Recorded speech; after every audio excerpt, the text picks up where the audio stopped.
There are 7 circle theorems I'm going to talk about in this clip. The first 2 are straightforward. A radius always meets a tangent at 90 degrees. Tangents drawn from the same point to the same circle are always of equal length. The next 5 are more complicated, and I'm going to explain each one more fully.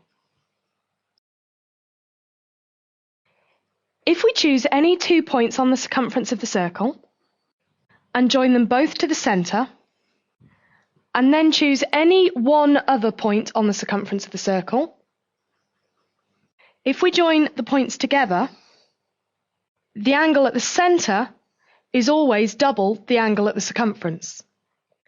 If I choose another point, we get the same thing. The angle at the centre is always double the angle at the circumference.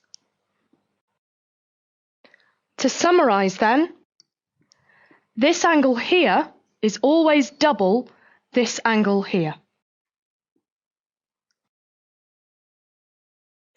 If we draw a diameter on a circle and then choose any point on the circumference, the angle we draw will always be 90 degrees.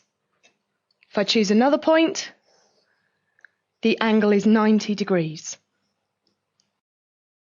So to summarise, the angle in a semicircle is always 90 degrees. If we choose 2 points on the circumference of the circle and join them, we split the circle into 2 segments, one here and one here. If we then choose any 2 points on the circumference, this angle here is the same as this angle here. If we do another point, this angle is also equal to these 2 angles.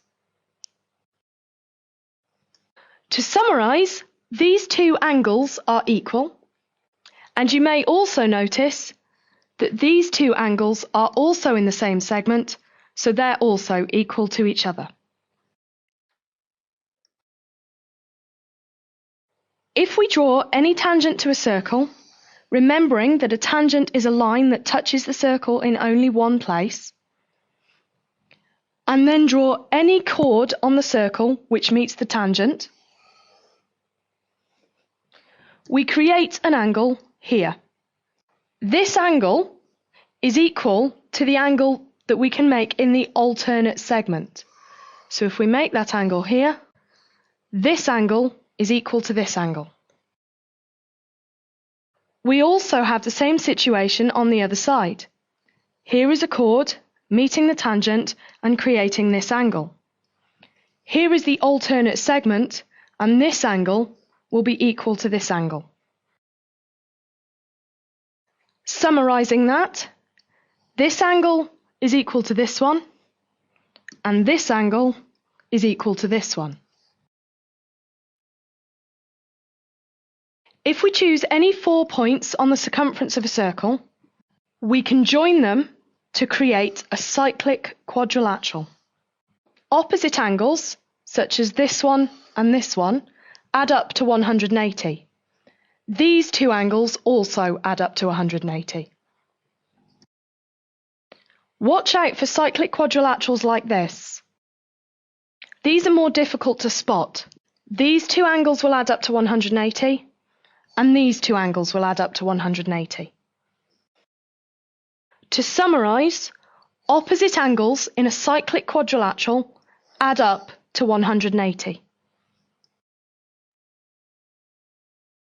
Here's a question for you to try. Press pause and have a go at it, and when you're ready for the answers, press play. Here are the answers. Take a moment to read them through and check your work.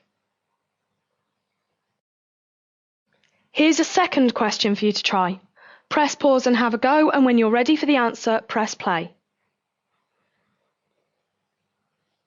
Check your work again.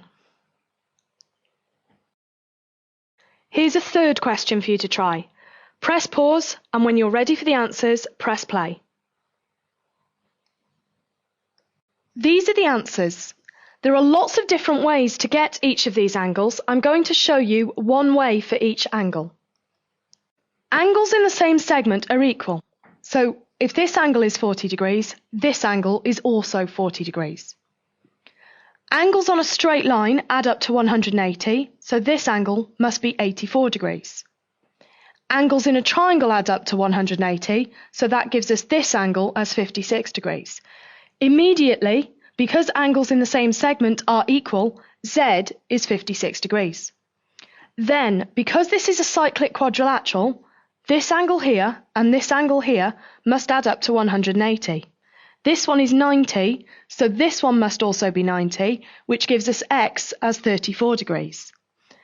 Then, using angles in the same segment again, we know that X and Y are equal, so Y is 34 degrees.